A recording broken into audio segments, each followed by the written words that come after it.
Love, life, and lessons from the past. Only at Dear Mags FM with DJ Chin. Dear Mags FM. Magandang hapon po sa lahat ng tagapakinig ng Dear Mags FM. Especially sa inyo, Chin. Ako po ay nagbabalik para magpahayag ng karugtong ng aking liham. Ako ay si Melmar, OFW. Sumulat ako sa inyo noong 2021 at ako'y bumabalik ngayon para ibahagi ulit ang pagmamahalan namin ni Lensmar 26. Year 2021, first abroad ko po sa Saudi Arabia. Dahil sana homesick at stress sa family, hindi na ako laging nag-o-open ng Messenger at Facebook. Sa TikTok ako nagtatambay. Yes, Chin, TikToker ako. At sa 1 year kong ginugol sa pagiging TikToker ko, nakilala ko si Lensmar 26. Dahil sabi niya, natutuwa siya sa akin. Lagi siyang naka-heart sa video ko at nakasupport sa mga live ko. Hanggang one day, nag-notice siya sa akin. Sabi, Sissy Loves, pwede notice mo ko with picture ko. Sabi ko naman, yes naman po. Antayin mo na lang, busy pa kasi. Maybe next day, meron na yan. Tinotice ko siya, kaso walang picture na nilagay ko lang sa caption na wala akong nakitang picture niya. Kasi ang profile niya that time, Chin, STL nga may cutics, Chin. Abisad na ako nga wala siya gina-upload ng mga pictures. Kaya nagdahilan na lang ko nga wa ko'y nakita. Pero ang tinuod, tamad jud kaayo ko mag-stop. Kasi para sa akin ang TikTok ko ay pampalipas sa oras ko lang. Wala akong balak maghanap ng karelasyon. Kasi nakatatak sa utak ko na makastress running relasyon. Maong di na lang job ko musulod, ani. Hindi ko naman inaasahan na darating si Lensmar 26. And to make the story short and fast, nireplyan ko si Lensmar 26. Ang notice ko sa kanya, ana siya. Ang nireply ni Lensmar, may picture man ko diha, Sissy Loves. Uy, may mga contents man ko. Wala lang siguro ni mo gistok na. Og naulaw ko that time, Chin. Kay grabe pod baya iyang support na ako. Tapos, wala man lang na ako natarong ang notice na sa iya. Mautong, gireplyan na ako siya. Iyang message nga, sige. Sissy Loves, mag-notice ka na lang ulit, sabi niya. Sabi ko, para magawan lang kita ulit, pasensya ka na talaga, ha. Kaya yun, agad ko siyang gistalk para makahanap ng picture niya, para gamitin ko sa notice ko sa kanya, Chin. Sa pag-scroll down ko, may isang video niya na may nakalagay na, sulitin ko ang time na kasama pa kita, Miss 13. Naisipan kong gawin yon na caption. Sabi ko sa caption ko, sayang, ang ganda sana ni Sissy Loves, kaso may Miss 13 na siya. At sa bayahagis ng picture niya na may caption din niya na miss niya si Miss 13. Ang hindi ko alam, Chin, yung notice ko na yon ang daan sa closeness naming dalawa. Nireplyan niya ang caption ko, ana siya. Dugay naman na siya, nga wala. Nagloko na siya. Naasad siya sa Saudi karon. Ipagpalit na sad ko niya sa lalaki. So na-reply sad dayon ko big na, ha? Wala na di ay na di ay mo. Laoy, sorry. Api ko nga naa pa jud kay naa pa man ang content good. Ana siya, wala lang na ako gidelete. Nalimtan lang maorasad na nabilin nga video. I-delete na nako ang tanan. Kana na lang jud ang wala na delete.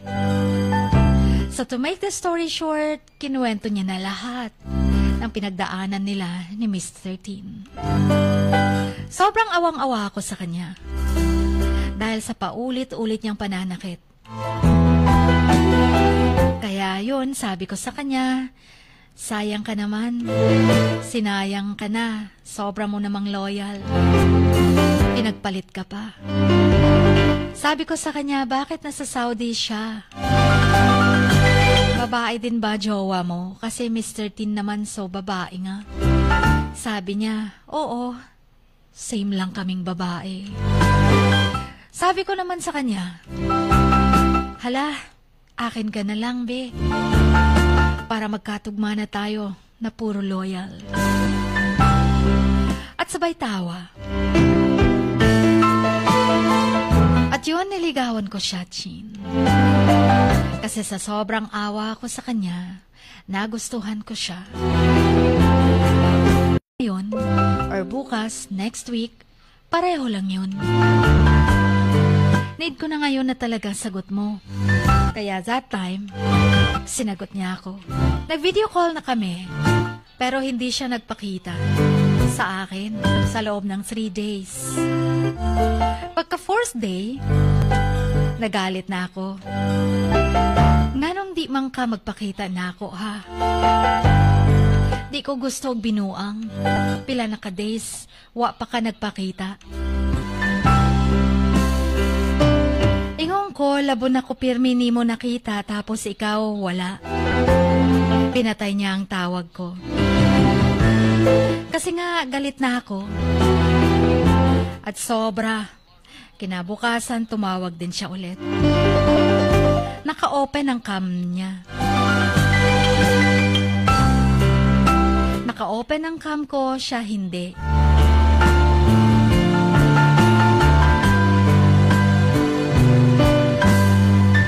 Open na din ang cam niya at hindi ko mapaliwanag ang nararamdaman ko that day. Sobrang kilig ko. At na-love at first sight ako sa kanya. Sobrang kabog ng puso ko. Dahil nabigyan na ng katuparan ang aking pangarap. Tung bata pa ko na magkauyab jud unta kog same lang nga babae. Tapos at the age of 28, nangyari na talaga ang tagal kong pinangarap. Sobrang saya ko talaga. Why kabutangan? And to make the story short and fast, Chin everyday namin sige og VC and chat. Until biglang one day, nagka-problema sa kanila.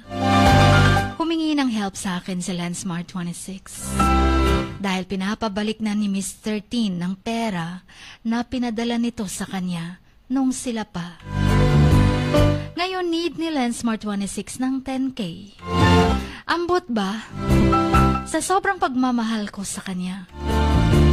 Wa joy laing duha-duha, gitabangan na ako siya sa iyang problema.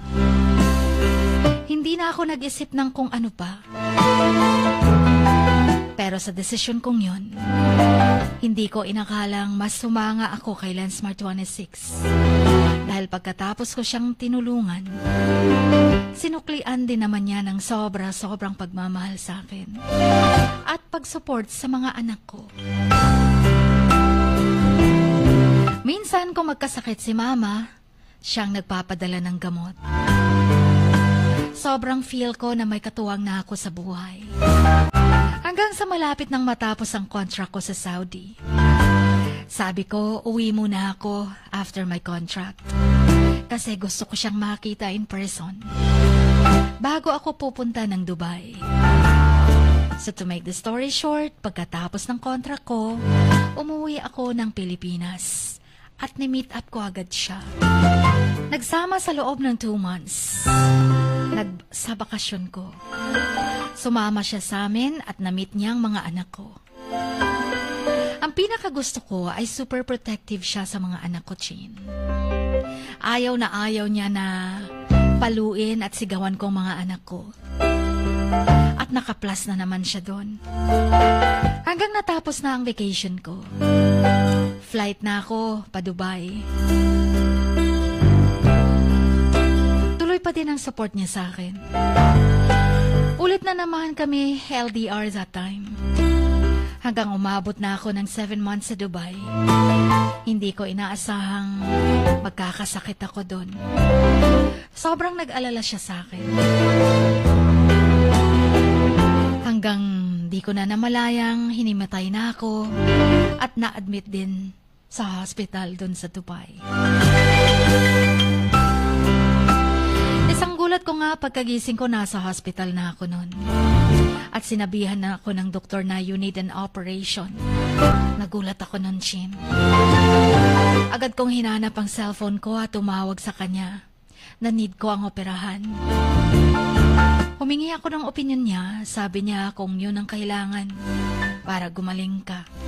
Sige na please, magpa-opera ka na. Ayokong mawala ka sa akin. Please, tibayin mo ang loob mo para sa amin ng mga anak mo. Kakayanin mo yan para sa amin. Kaya napag-isip-isip kung tama siya. Pagbalik ng doktor, nag-yes na ako sa kanya.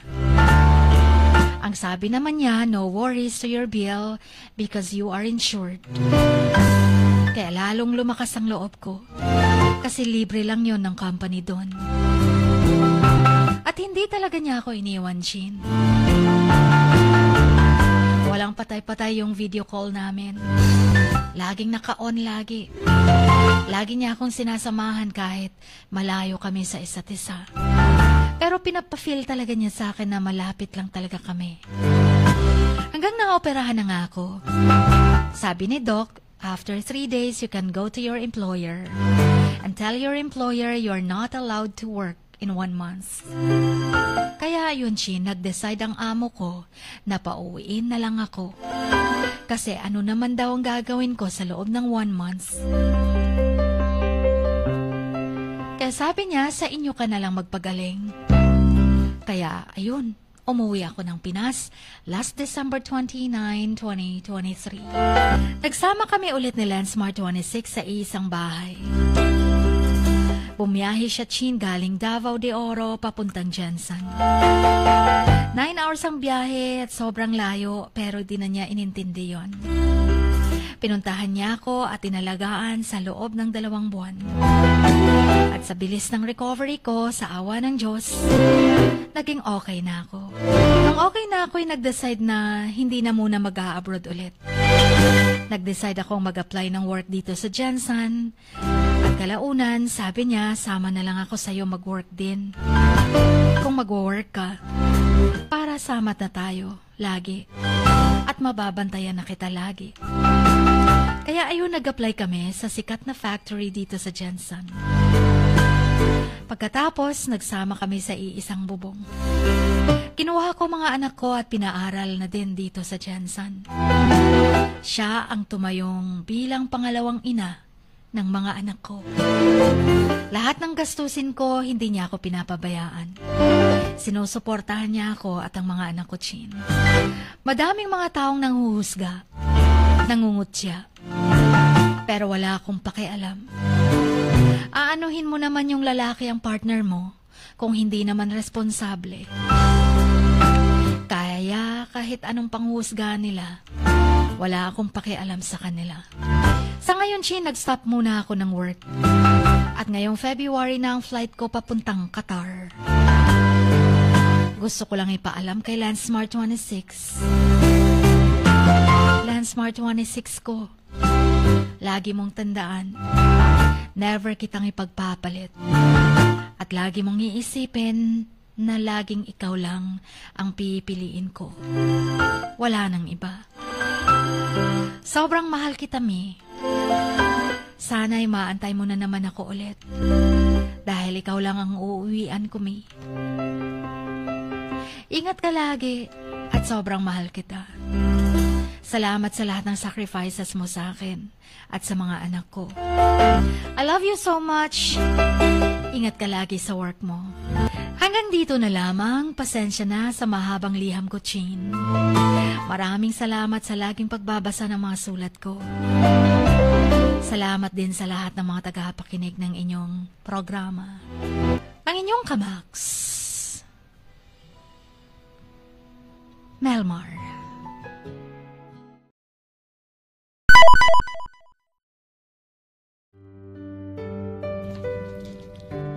Sa bawat pagluha mo, may nakatagong kwento.